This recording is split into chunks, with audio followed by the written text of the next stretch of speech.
to The Truth in This Art. I am your host, Rob Lee, and I am thrilled to welcome my next guest. They are a true force in the creative industry, known for her work as the founder and publisher of the award-winning Sugarcane Magazine, this internationally lauded digital and print platform dedicated to showcasing and celebrating global Black art and culture. Please welcome Melissa Hunter Davis. Welcome to the podcast. Hey, thank you for having me. Thank you for coming on. I like the 3-word names. It just lends itself to being like an acronym. Yeah, that's what I feel like. I wish I had that. I just Rob Lee. It's just 6 letters. I get nothing. Gotcha. No respect. No respect here. But I'm just really super excited and thrilled to have you on. And one of the things that I like to do when I have a guest on is kind of go back to sort of bedrock, sort of the origin, when people say in the beginning. So, could you share a bit about your background and what first inspired you to explore the creative industry, and particularly in the realm of African-American art and culture? I feel like I started probably like everyone who majored in anything in the arts in college, whether it was theater, dance, visual arts. At the end of the day, you were always looking for yourself, because when you took classes, whether it was in high school or college, no one talked about Black playwrights. They didn't talk about Black artists. They didn't really talk about Black dance. It was as if we didn't exist. And so you spend your next 4 years looking for yourself. So I think that's, ultimately what's piqued my interest in being hyper focused on Black art. So when I was in college, I had this incident where we were supposed to direct a scene. It sounds so dumb. And I keep saying it, but I keep forgetting the name of this. It's a Black playwright, but he's not a well-known Black playwright. And I need to find that play so that I get this name correct. But I decided to direct a scene from one of his shows, and I caught a lot of hell from my theater teacher because he had never heard of him. And I was like, I don't know what you mean. I showed him the compilation. It was a compilation of African-American plays. Here it is. What else do you need? Right. And he's like, well, I don't know. This is a real playwright. He didn't have any Black playwrights in his head. He never bought any. He didn't know of any. He probably only knew of Raisin in the Sun. And that's it. And that's not unusual. I had an intern who said she never heard about Black artists. She had a degree in art history. They never talked about Black art in her degree program. And she just graduated 2017? So this is not, it's not unusual. We're always looking for ourselves, in the outside world. And I feel like that's really where this focus on Black art it really came from. And that when I was in high school, I performed a poem by a Black poet, and my mother was afraid because I went to a predominantly white high school, and she thought that I would alienate my friends. And I was like, I don't care. Child, we gonna do this poem. That is the end. I love it. And we always had those conversations where she thought I was going overboard. I'm like, I'm Black. I can't. What do you want from me?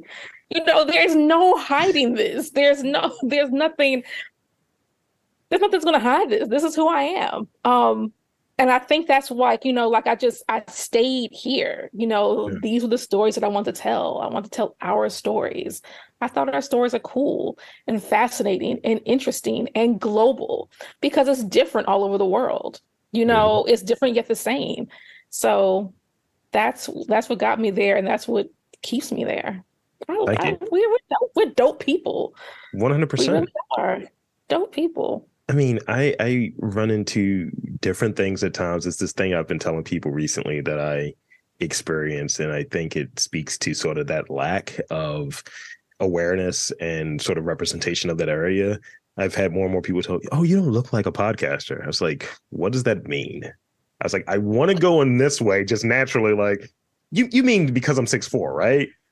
You need that, right? And it's like, oh no, you mean black. Got it. And or like this is done so well, so professional. It's like this is I don't know what to do with this. It's so many different things, and it just speaks on like to me. I look at the person that's almost that may say something like that. It's almost having lack of vision. It's like you're not Right. going deep enough, and Right. you need. There's several of us. When Yes. in Baltimore, we're a decently sized city. We're not a huge city, but there are more than one black podcaster here, more than two, that are doing like really interesting Right. work. So I think that it kind of extends to the idea around who are the black artists. It's like you can go deeper if you look, Right. Right. Absolutely.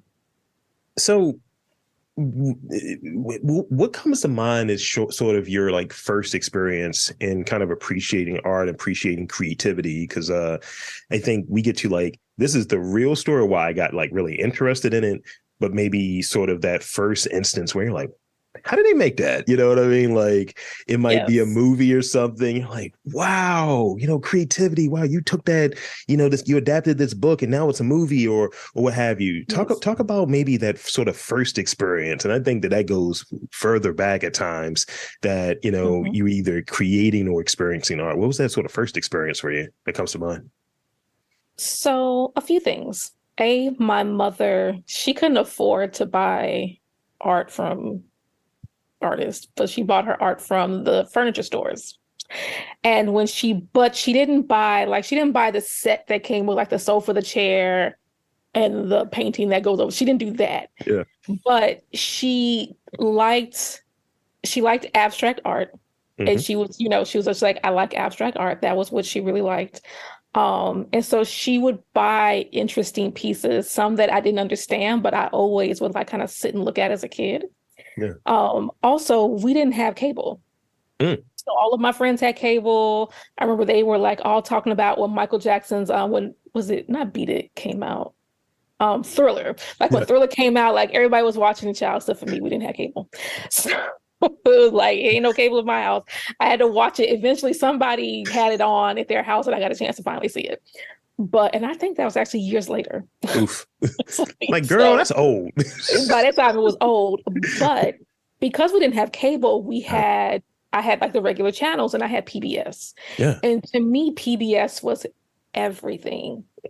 So I got a chance to watch the opera. I got a chance to watch all of the British television shows, which was like, to me, you couldn't tell me nothing because I was watching Doctor Who, Are You Being Served? There was a couple of other ones, but I got a chance to watch all the British shows. What else? I got a chance to see National Geographic, wonderful documentaries. I had all of this access to the arts that I would not have had if not for PBS, because A, we didn't have cable. B, we lived in Indiana. I'm from Gary, Indiana, which is about 30 minutes outside of Chicago. My mother used to commute to work every day. So before I was born, up until I was maybe like 2, she would get up at probably 4 or 5 in the morning, get us dressed. She would drop me off at my grandmother. She would hop on the train, go to work. She would get home at 8 o'clock at night, pick me up from my grandmother, come home, only sleep a few hours and do this over and over again. So she hated going to Chicago. So that was our only option to go see, great plays or to go to the orchestra. But I didn't have to do that anymore because we had PBS. So that was my window to the world. Yeah. And truthfully, that was also the call letters for the station for the PBS channel in Chicago, WTTW, Window to the World. So nice. That was really how I got into the arts. And then when my grandmother died, I was 8 years old. My mother decided to go back to college, and she had to take all of her humanity courses and all of the, the basic courses you take until you get into your major. And she didn't have a babysitter. So she had to take me with her. And I went with her to her art history class. Oh. And I was in love. Oh my God. I loved going to class with her. It was so fun. I loved her art history book. And so at the end of the semester, she would sell her books back to the bookstore to get her new books. And I begged her, please don't give this book up. Please let me have it. And she let me have it. And I cut out the pictures and taped them to my wall, all of everything that I liked. But that was like, I was in love with the arts because to me, the arts represented like good living. Like, to me, that was being rich. Yeah. I didn't know about money. I didn't know, how much money you need to be rich. I didn't know what the IRS tax bracket was that says that you were in the 1%. But I knew that having the arts in your life meant you had a rich life. And that's where I was sold. I just wanted the arts in my life forever. That's wonderful. Thank you for sharing that. It made me think of when we used to get art, we'd have that sort of, African panther, the black couple. We would have that. We didn't have anything that was abstract art. It was like, yo, this is very black. Like, what is this? Like, is that Wakanda? And so you'd have that sort of vibe. And yeah, big shout out to PBS, and also Cut the Check. But big shout out to PBS in that regard, because like, I love like cooking shows, and I used to watch cooking shows all the time with my grandmother, Julia Child, the whole thing, right? Yes. And even Reading Rainbow, and here in a local affiliate, Loved it. Yes. And you're able to kind of like get this sort of different vibe. And I think that stuff should be funded a bit further than it does get, but that's just something that just kind of, sparks the sort of like creative juices. And it's like, wow, there's a large world out there. And even now, it's still here when I talk about like the origins, right? I watch cooking shows all the time. When I go to a different city, I'm like, all right, where's Food Network? I'm going to learn something. And from the culinary arts perspective, or even here locally in Baltimore, I'll dive in. There's like, this is the Japanese PBS world or what have you. And I was like, I don't speak Japanese, but I'm going to watch this because I'm going to learn something culturally that I am not aware of. Yes. I love that. So I want to go into this sort of next question about Sugarcane, Sugarcane Magazine. So could you, give us an overview of the concept and the mission, and ultimately like how it differs from like other publications? And, because we're for the culture, and I hear so many folks that are about that, and I'm like, but you're not though. Whereas, when I mentioned, I've been talking about this a little bit. I've been talking this up a little bit. I was like, the great Melissa Hunt and Davis coming on, and Sugarcane Magazine. They're like, how'd you get her? I was like, just a few strings here and there. So talk about the mission. Somebody who knows somebody. Yeah, pressed a few keys, a few emails. So share, like the mission, the concept around it, and ultimately like what makes it such a unique and a really beloved like publication. Sugarcane archives the culture. That's our new tagline. So in 2006, I was on a job that I hated and I was ready to quit. And actually, no, before 2006, 2004, I was ready to quit and didn't know that I was pregnant at the time. And I was ready to quit this job. But in the meantime, I was doing the work for the job, right? So I was asked to put together this cultural season for a community center, but they didn't have the money to send me to New York so that I could see the shows that were being offered and start the process of booking them. So I just went online and started Googling. And I thought it was just really weird that there was no website dedicated to Black art and culture. It didn't exist. I think even at the time, I'm not sure if Ebony was online yet, but I don't think Ebony even had a website at that point. Because that was one of some of the criticisms of a lot of Black publications, is that they had not gone online at that as quickly as everyone else had. So you just really couldn't find anything. There were some small Nigerian sites. OK Africa was around, but OK Africa only focused on music at the time. That was it. It was strictly African music. They didn't start focusing on a wider audience until much later. So there was just nothing there. And I thought that was weird. And I decided then to create Sugarcane, but I was always looking for competition. Like, I just thought, I know somebody is going to do this. This is not just me. And I was so surprised that I couldn't find anything. So I just went for it. And the goal was to have a place where we archived Black art and culture, where we talked to artists and, asked them about their practice and learned about what they did and made sure that information was available to all to read and see. I do believe in making art equitable. I don't believe that your geography should dictate your access. I believe that you should have access to people who look like you, who come from probably from your same neighborhood, who have gone on to do well. I believe that you should have access to their stories. And so that's really important to me. And that's where we started. And I'm really blessed to have, really great writers and people who've signed on to be a part of this. I'm really proud of the work that I do. That does not mean that I don't have bad days where I ask myself, like, is this important? I don't know. Because, it's hard being a Black publication. Let's not try to act like, oh, it's great. No, it's not always great. This is very difficult. You have to convince people of your worth all over. You have to convince artists, you have to convince writers, you have to convince, advertisers, funders, constantly. It's like being an actor. Always going into audition for people and hoping that they choose you. It happens all the time. And, trying to balance a family and do this at the same time, it's really rough. It's really difficult to do. But, every once in a while I get a reminder that this is where I'm supposed to be. So thank you. We keep going. I relate to that, especially today, and looking at sort of things that I want to do to kind of like progress. Like, there are folks who really kind of get it.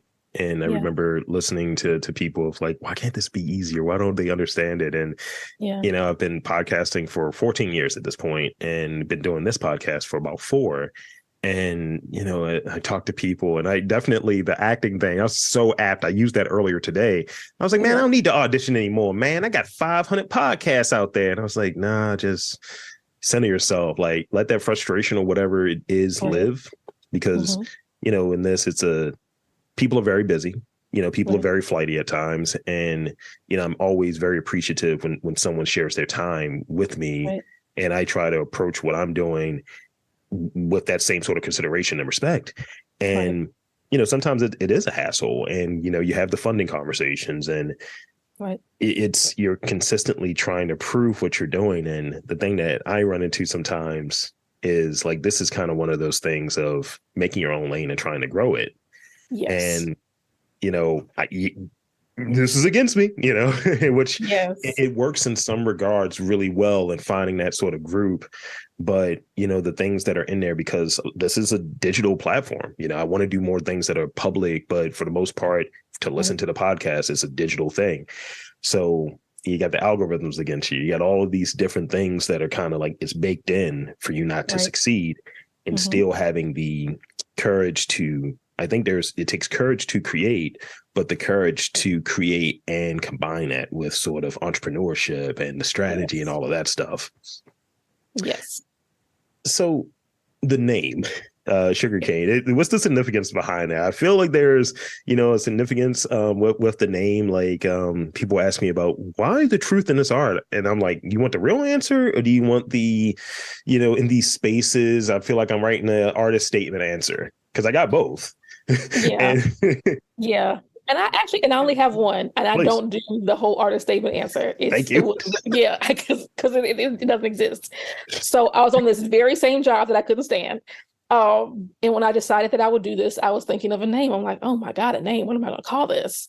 And so I started to think about, what do we all have in common? And, now that it's over with, I had so many other options. I don't know why I went with this, but I was thinking of things that we had in common, and I was just thinking about, I was thinking about like, what did we cultivate? What did we grow, in Brazil that you could get in West Africa, that you can get in the United States? And I remembered my aunt telling me this story about when she was a little girl, that she used to chew on sugarcane as a kid. So my family is from Louisiana, and she said it was just like chewing on a candy bar. She said we used to love getting sugarcane. And I remember thinking, like, who wants to chew on a piece of sugarcane for like a snack?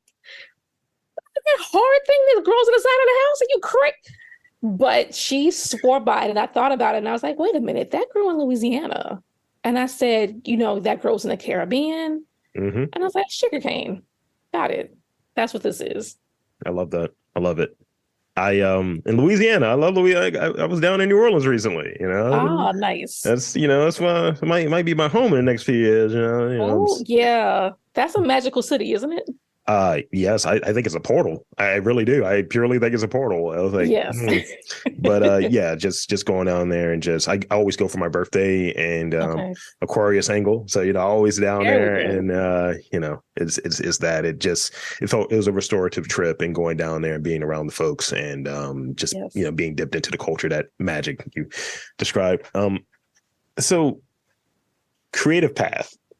Like I Yes. said, I've been been trying to do this, trying to make that lane, and there are bumps and all of these zigzags along the way. It is not a straight line. Uh-uh. It is a snake, and if you're not looking right, it might bite you. Yes. So talk about some of the the stops along the path, if you will, within the journey that kind of helped shape you as a successful creative entrepreneur. I think that's the word that people throw around these days, one of these $5 words. Particularly when it comes to your role as the head of Sugarcane Magazine. Talk about some of those stops, please. It took a long time to get here. When I first started, I was almost solely focused on content. And I spent a lot of time with artists that, they were broke, poor artists that could never, pay for things. Everything was a struggle. And I did not want to be a part of that. I've wanted to be sure that I could pay people properly for the work that they put in, because, this takes time and energy. And I remember early in my career working in a cultural facility where people didn't value thinking, which sounds bad, but let me kind of clean that up. They were very focused on, what did you get up and do? You had to constantly be creating and moving and doing things and checking off things off of a list, all of which is necessary for the engine to move, right? But there was no value in taking time to stop and think about how you can make something great. Because you were always on the move, and there was always an issue with resources. So you were constantly, having to innovate, turn something into nothing, on a regular basis. And I did not want to have a business that ran on that, and that doesn't mean that it's been easy for me to do this, but, at least I know that even if it takes, no matter how long it takes, you got a check coming, that I'm making sure that you see some fruits from your labor. Yeah. Because, intellectual pursuits, require funding as well. So that was always my focus. And because I couldn't figure out how to do that, because I couldn't figure out how to make money, and I was trying to sell ads and it was really hard, I kind of sat this down for a second. I took a few years to figure this out. Yeah. And then I got lucky and I, came into a few dollars, and I sat down and said, all right. And so all of this goes into this project. And that's what I did. And I went from kind of fledgling to picking up steam and moving very, very quickly. And we just got lucky. And I ran into some snakes along the way, yeah. No doubt, especially when you're creating a lane for yourself and you do well, everybody wants to get in that lane with you. And I always tell people, and I know some people say, it's unrealistic, and it may be. I say, you don't have to copy what other people do, because you don't know what they had to do to get to that point. Mm-hmm. But it's okay to look at someone and say, I like what you're doing, and then figure out your own magic instead of, kind of carbon copying what other people do. So I've had to deal with that. But my focus has been on doing really good work. And Angela Carroll, who is also based out of Baltimore, mm-hmm. She has always been my rock about that. She was like, don't worry about anybody else. She was like, look at what you do. And she was absolutely right. One day I was like, dog, you know what, Angela, you're right. I focused on the work. And I think that's what's made us successful. It's making sure that we have good work out there. And that's what I want to be known for. And I got it. In my weird way. I never talked about having 1 million clicks a day or, 20 billion visits in a month, and maybe I should have. But if I did not focus on content, then I would not have been known for good work. I would have been there's some websites that I've heard of that, they have great traffic, But I hear even PR folks say we never pitch them because their work is so crappy, you know? So the goal was to put out good work about Black art and culture. And that's what we did. And that's what we've done. And it's worked out. And I've been able to grow because of that. And I'm very proud. That's great to hear. And again, it's just something relatable. And I've interviewed Angela, so shout out to Angela. Yes. And yeah, I think, one, I'll say in doing these interviews, I'm a gentleman thief. Anything that you're saying here, I'm using it to make myself seem more interesting. And I'm like, yes, as Melissa Hunter Davis said in this thing, I'll do that. And I'll just wax philosophical about musings of my own interviews. So that's just what I do. But I think there's something really important that you said there is like, knowing really from what I'm taking from it, knowing what that purpose is, the purpose is making sort of that good content, staying in what the lane is you're determining versus, some of these lanes that other people will try to decide. Like, oh, yeah, you need to have this many clicks. Yeah. And I used to be, because I'm a data analyst by day, so I can speak the analytics conversation when people ask me, so tell me about your downloads. And they don't want the extra context. They just want to hear the numbers. And I'm like, it's the Wild West out there. And I'll tell people. And I was like, when we talk about impact, I was like, look at these reviews. Look at what people are saying. That is sort of the storytelling component. Nah, we need raw numbers. You bringing in 10,000 a month? Not too many people are.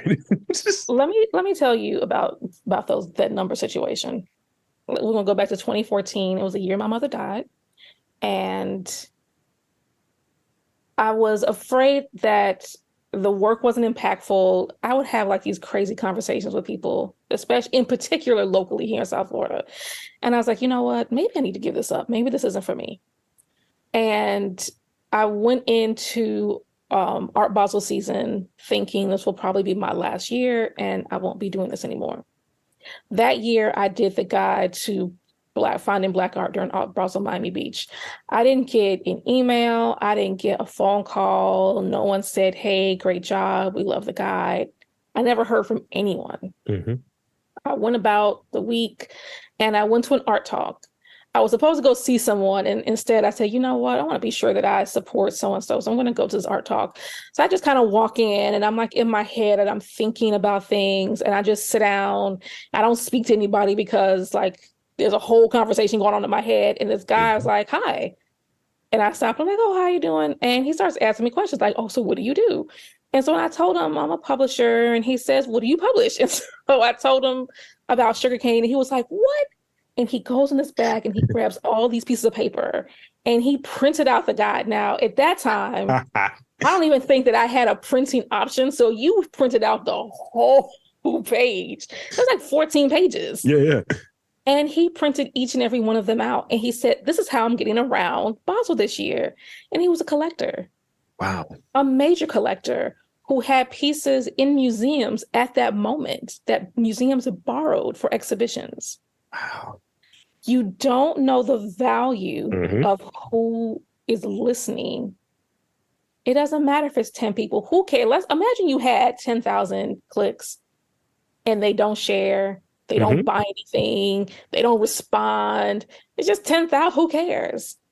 But when you have a community, even a community of 10 that are active, that are buying, that are getting memberships, a museum membership is like what? 150, 250 at least.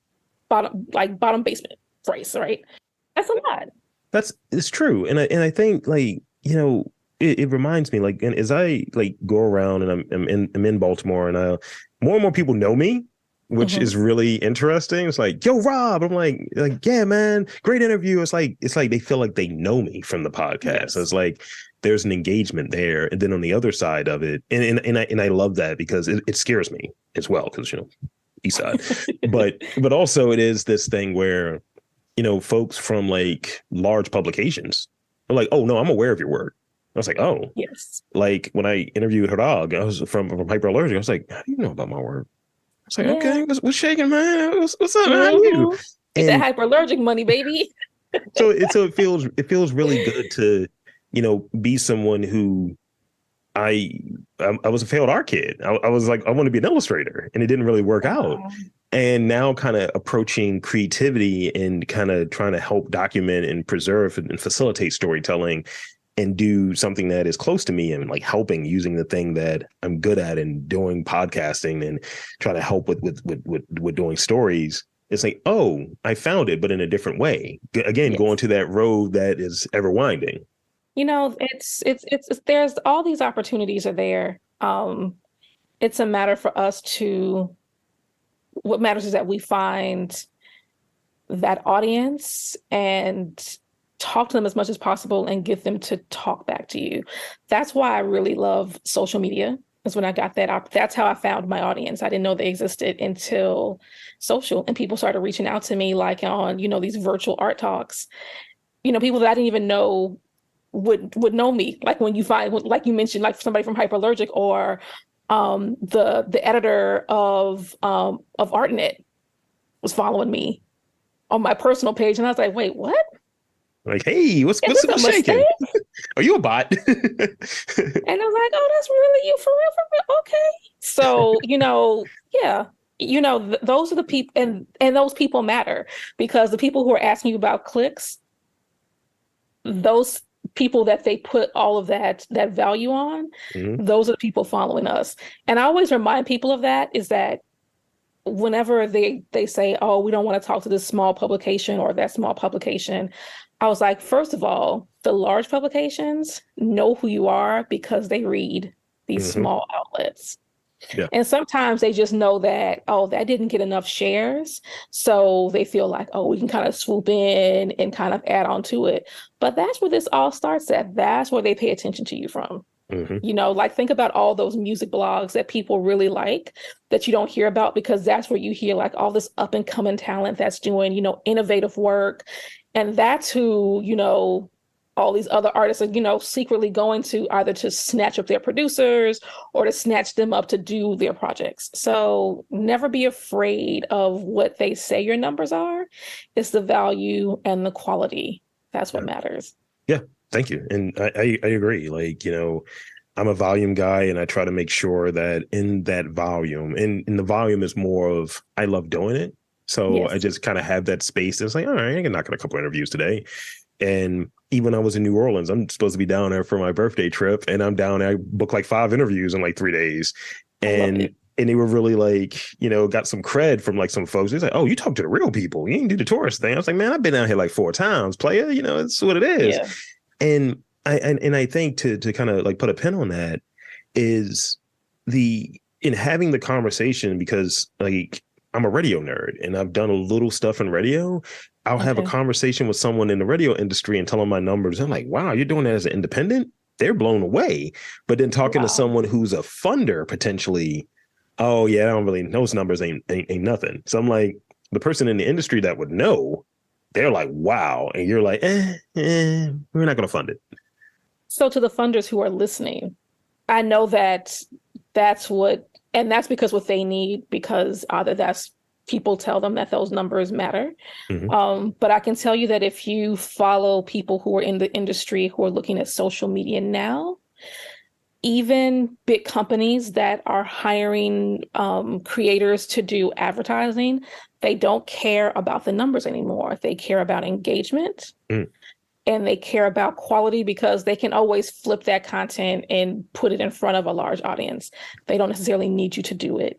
So there needs to be a conversation where we stop looking at hard numbers and start looking at communities, the communities around these people who are coming to you for funding. It makes more sense because that's what will keep your name in their mouth. So when they know that sponsored by Mellon Foundation, this matters to that audience. And that's the audience that will very likely be able to donate or be able to support other projects of Mellon and be able to talk about Mellon and say that, oh, they support the Black community, and keep that conversation going. Hard numbers and large numbers aren't always necessary. And sometimes in the arts, we don't get this information until it's too late. And then people have moved on. We tend to be behind in a lot of things. Yeah. So this is your little tip, funding world. Just dropping jewels. Yeah, to go ahead and start switching that up. Yeah. You have plenty of time now to switch up that language on your forms. Let's go do that right now. Do it by February 1st. Gotcha. I like, having my name in folks' mouth. I feel like my name tastes like beef jerky. So that's great. That's really stupid. So as you think about maybe in, let's say, last few years, because I think, with the pandemic and with the way things have shifted and how we go about things, like, for instance, museum industry has changed, I think, a lot. Yes. What could you share some of the projects or some of the artists that you've featured on Sugarcane Magazine that have really stood out to you, like projects or artists that really stood out to you over the last few years, especially like kind of combating a pandemic and just people looking at things slightly different?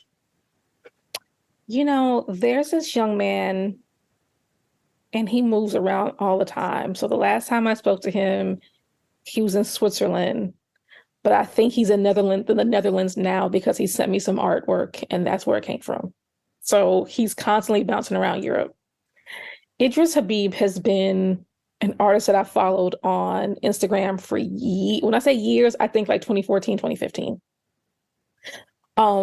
And he was always tagging me. Like he constantly was tagging me, sending me DMs of his work. And I was like, oh, yes, great. I love it. Great. Okay. Congratulations. And I was watching him. And then one day he switched his style up and I was like, wait, hold up. And it was so nice watching him grow. So maybe, I think it was in 2020, there was this, I can't tell too much of this because I might be putting his missus out in the street. So there's a guy, it'll be too bad because you might have the issue.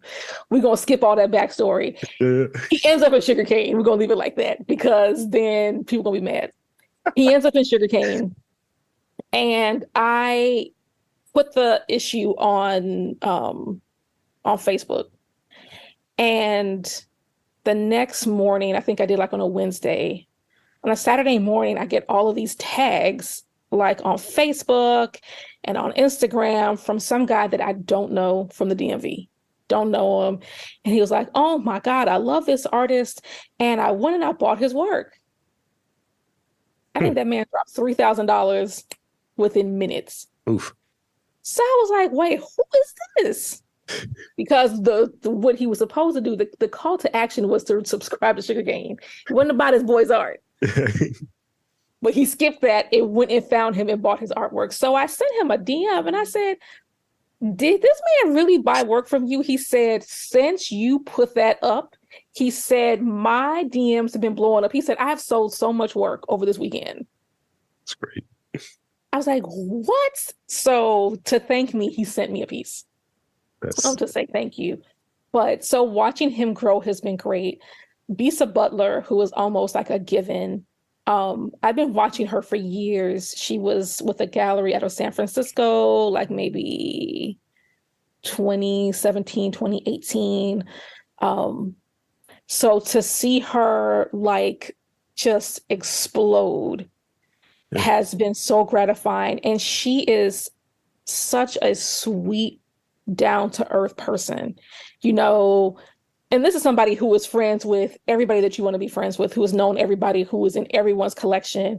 She's never said that she knows Beyonce, but I'm pretty sure she does. Like, she knows her mama, so she probably knows Beyonce too. And she is still humble and she is still kind. And I adore her. So it has been wonderful watching her grow and watching, all the work that she's done. I've worked with Mikhail Solomon over at Prism Art Fair for quite a few years.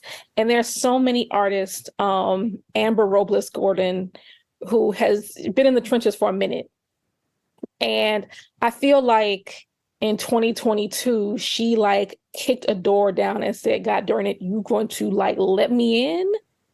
And I'm not playing with you. And she knocked it down and she went in there and she wasn't playing with him. And so seeing her grow has been phenomenal as well. So there's lots of great people that I've seen, and I'm proud of so many people.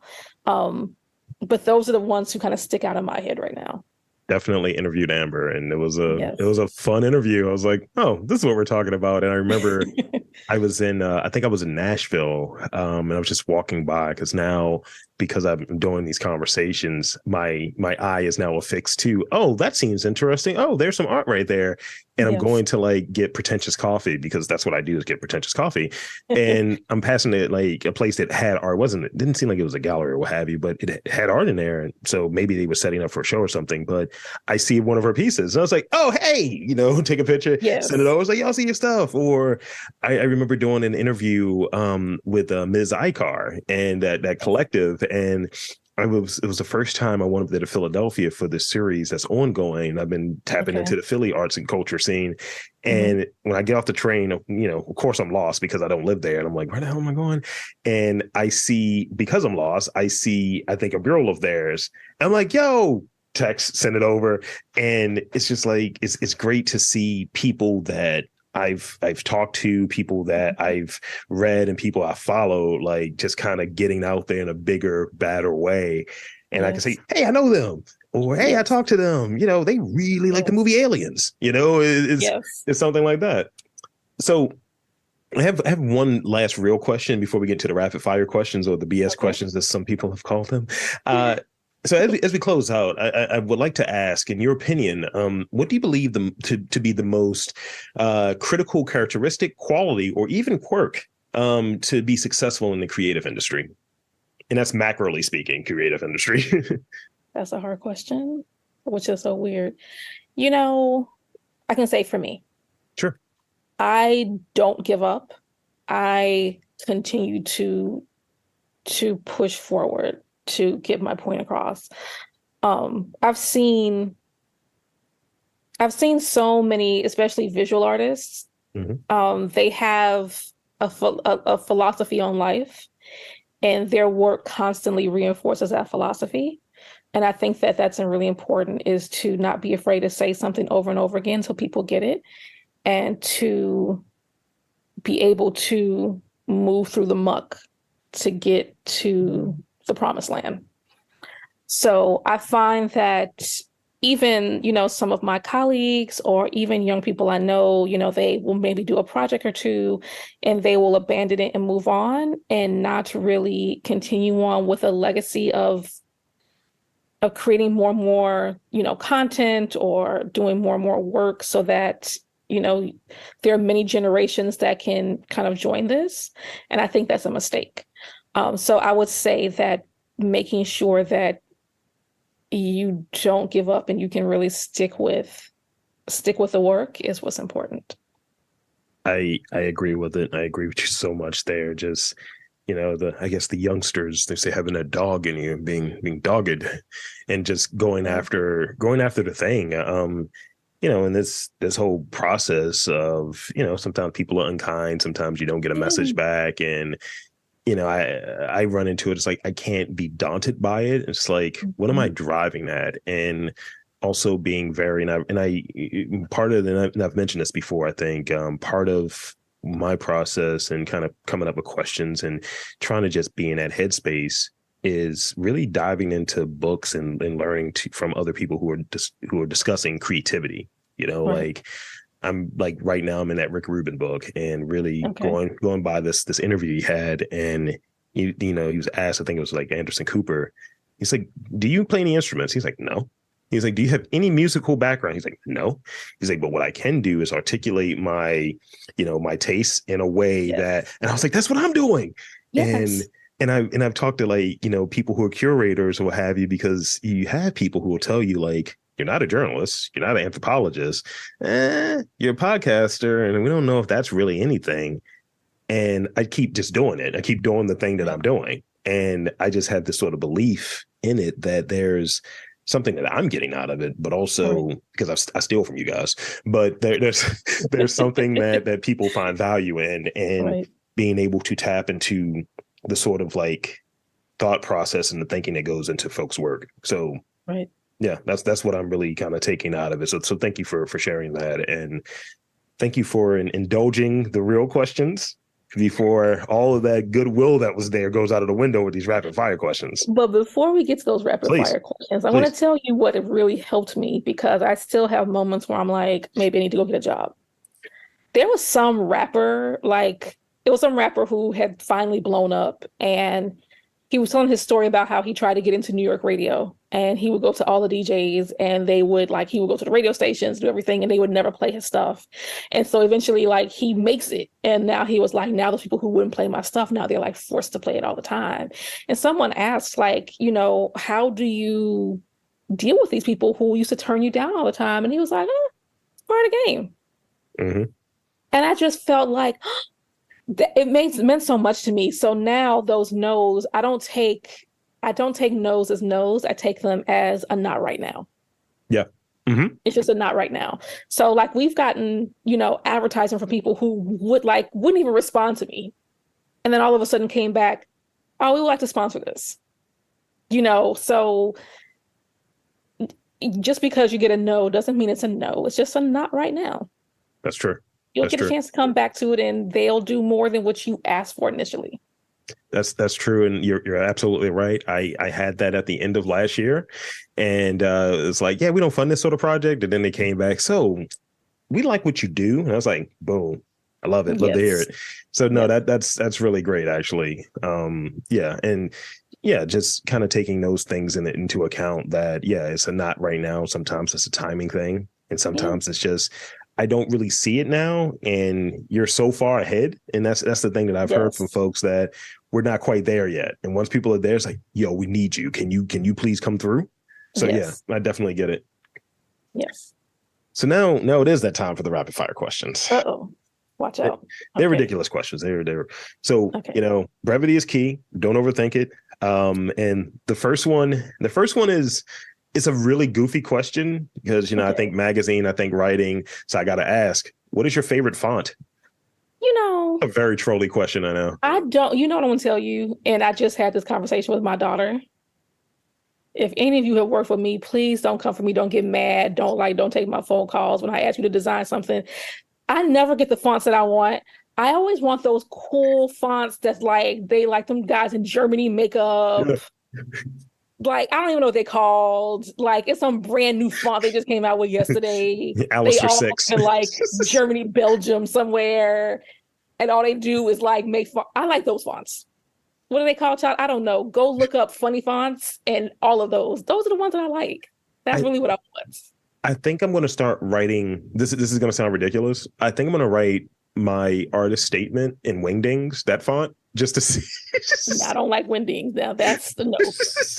But I like all those like really like, you know, minimalists, you know, I was around when the wall was up in Berlin type feels. When the user V's. You know, like those are the things that I adore. And people whenever they give me stuff, I'm like, dog, what? Okay. What is the best piece of advice you've received? Child, probably none. Honestly, that's terrible, isn't it? I can't think of any really like great advice. I can tell you what I've had to tell myself after getting crappy advice is typically do the opposite of whatever it is that I've been told to do. So there was someone who thought, I hope you don't ever hear this. There was somebody who thought that sugarcane should only be local to South Florida. And they said if I did that I would make a lot of money. And he did not get that. I was like, this was never the point. This is always focused on international arts and culture. Yeah. And if I had not have done that, I would never been able to tell these interesting stories with a lot of the artists that I've had. So I didn't take that advice. I think that's the best piece of advice. And I've encountered that as well. Hey man, just kind of focus in this area. And I was like, I've interviewed folks in Brazil and in Berlin and in Britain, and it's like, you know, able to reach out, and they're like, yeah, sure, we'll do it. So why would I stop that? You know, like to, you know, even when it comes to the conversation that we want you to do this many, it's like, cool. I still want to have the bandwidth to do the ones that I want to do outside of the ones that obligated contractually to do, if you will. Yes. You know, in those sort of instances. So yeah, definitely. It's like, no, yeah, I'm gonna do the opposite. So this is the last one I got for you. Okay. We like visuals. We like color. I joke on occasion with my partner about I'm just going to become an art guy wearing tiny glasses, big scarf, all black. And she's like, I'm looking forward to it. She was like, come on, can't wait. So what is your favorite color combination? And using that as sort of like the backdrop of my basil and wearing this. What is your favorite color combination to wear? Pink and red. Pink Sounds is my very absolute Delta. favorite color. I love red. I like color. It was something that I went to a friend of mine's good friend's house, and they have a name. I don't know what they're called, but she was essentially a female Babalao. And we didn't go over there for anything. We just went there just to visit her. But I didn't know that's what she was. And I guess the spirit was moved to talk to me through her. And when I went there, I was wearing like black pants, black shirt, black shoes. And she said, the spirit said that you need to stop wearing all black because they need to see you. Mm. And I never forgot that. And black is very easy for me to fall into because it's a safe color. And especially like if I'm feeling down or depressed or like I don't like the way my body looks, I'm going to probably wear all black. But I always remember what she told me, that the spirit needs you in color because they need to see you. So I like wearing color. Again, like I said, gentleman thief. I'm stealing that because I am always, because I'm trying to hide, right? Like I'm 6'4", right? And it's like I'm 6'4", like 300 pounds. It's like, you can't hide, G. You just look like a tall, like stagehand. So, but I'll wear like a thick dookie rope with it, like the gold. And it's like, it's just ridiculous. It's a whole vibe. And yes. But I like wearing burgundy. So I think I'm going to start like still staying with, kind of these muted colors, but, bringing color in there. So, the spirits can see me. Yes. So one, thank you. This has been a treat. You're just so great to chat with, and I really appreciate the time. And with that, I want to invite and encourage you to tell the fine folks, the listeners, where they can check you out and all things Sugarcane Magazine. The floor is yours. Oh, thank you. So you can find us at sugarcanemag.com. You can find us on all socials at Sugarcane Magazine. Can I talk about my podcast? Please. So we do have a podcast called This Week in Caribbean Art and Culture. So we're making sure that we try to expand that conversation about the diaspora. So yeah, you can find us at This Week at Caribbean Art and Culture on Spotify and on Apple Podcasts. And that's where you can find us. We have, I wish I could tell you the good news that we have coming out, but I'll send you an email and then you can like maybe send it out with this. Oh, you might be able to tell them then. Yeah, I can tell them that. We'll send out the email by that time. So yeah, that's where you can find us. And there you have it, folks. I want to again thank Melissa Hunter Davis for coming onto the podcast from Sugarcane Magazine. And I am Rob Lee, saying that there's art and culture in and around your neighborhood. You just got to look for it.